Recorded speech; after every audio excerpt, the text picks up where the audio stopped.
Hi, to add an emergency number on your OnePlus Nord 3, as a first step, open Settings and here search for the tab Safety and Emergency. So now you can check everything about SOS Emergency, but we need to select the tab Emergency Contacts. And now we have an option to add one. So simply tap it and choose one contact from the list. I'm gonna select my friend Maddie, and now you can see its phone number and that it is an emergency contact now. Also, don't forget to enable the show info when locked, so allow others to view and call your emergency contacts without needing to unlock your device. This is really important in case of emergencies.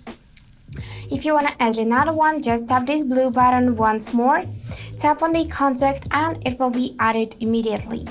To remove one, just tap on the minus and it will be removed. And that's it, how it works. Also, you can go in the emergency sharing and activate this auto send SMS with location. And that's it for today. Hope this video was helpful and thank you for watching.